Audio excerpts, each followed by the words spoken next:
আসসালামু আলাইকুম everyone, welcome to my channel recipe by Sinthia's মম।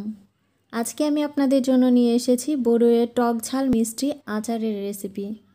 খুব সহজভাবে করে দেখানোর চেষ্টা করেছি। আশা করছি আমার আজকের রেসিপিটি আপনাদের কাছে ভালো লাগবে। ভালো লাগলে একটা লাইক দিয়ে দেখা শুরু করবেন, আর বেশি ভালো লেগে থাকলে চ্যানেলটি সাবস্ক্রাইব করে চ্যানেলের সঙ্গেই থাকবেন। চলুন আর কথা বাড়াবো না, দেখে নেওয়া যাক আজকের রেসিপিটি।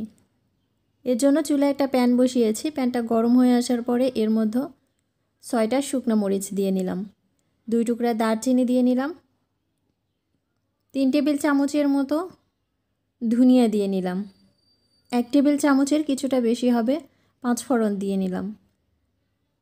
এবার এই মশলাগুলো একটু ভেজে নিব।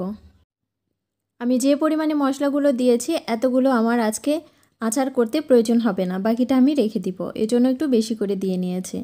আমার ভেজে না হয়ে গেছে, এবার এটা নামিয়ে নিব। এদিকে ওই প্যানে আমি পরিমাণ মতো কিছুটা সরিষার তেল দিয়ে নিচ্ছি। এবার এর মধ্যে একটা তেজপাতা দিয়ে নিলাম, আর কয়েক টুকরা রসুন থেতলা করে নিয়েছি সেটা দিয়ে নিলাম। এবার এর মধ্যে 1 চা চামচে কিছুটা বেশি হবে সরিষা দিয়ে নিয়েছি। এবার সবগুলো একটু কিছুক্ষণ ভেজে নেব। আপনারা চাইলে রসুন বাটাও দিতে পারেন, তবে এভাবে দিলে একটু ভালো হয়। এবার এর মধ্যে আগে থেকে ধুয়ে পরিষ্কার করে পানিতে কিছুক্ষণ ভিজিয়ে রেখেছিলাম সেই বড়ইগুলো দিয়ে নিলাম। এবার এর মধ্যে স্বাদ মতো লবণ দিয়ে নিলাম।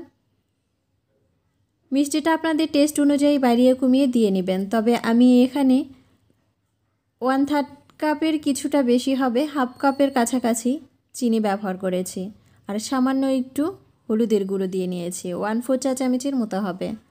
এবার সবগুলো ভালো মতো একটু মিক্সড করে নিচ্ছি।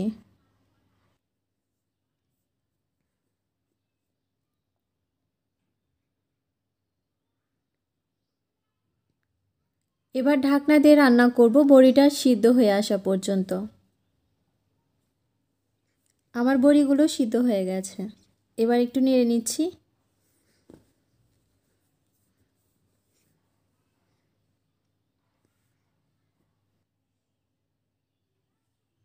আমরা যেটা দিয়ে ডাল ঘাটি এরকম একটা ম্যাশার দিয়ে এভাবে একটু ভেঙে নিতে হবে, তবে আমি পুরোটা ভেঙে নিব না, কিছুটা আস্তে আস্তেই রাখবো। আপনারা যদি সবগুলোই ভেঙে নিতে চান তাহলে ভেঙে নিতে পারেন, তবে আমি কিছু ভেঙে নিয়েছি আর কিছু আস্ত রেখেছি। এবার ঢাকনা দিয়ে আরও কিছুক্ষণ রান্না করে নেব।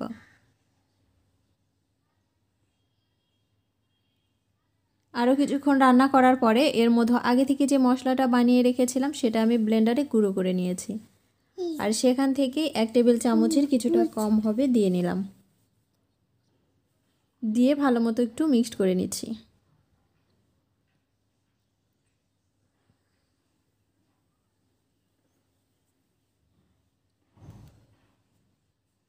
এবার এর মধ্যে হাফ চামচের মতো চিলি ফ্লেক্স দিয়ে নিলাম, দিয়ে আবার একটু নেড়ে নিচ্ছি।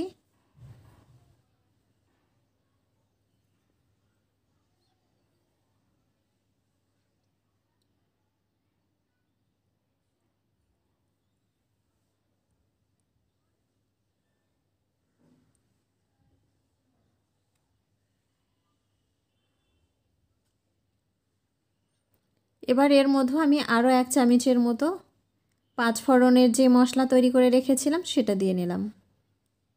নামানোর আগে মশলাটা দিলে আমার কাছে সেন্টটা অনেকটা ভালো লাগে।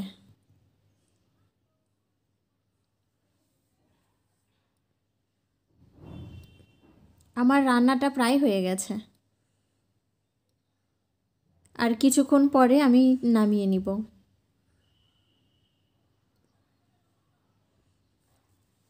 চুলাটা আমি অফ করে দিয়েছি, এবার চুলা থেকে এটা নামিয়ে নিব। এখানে একটা প্লেট নিয়েছি, প্লেটে উঠিয়ে নিচ্ছি।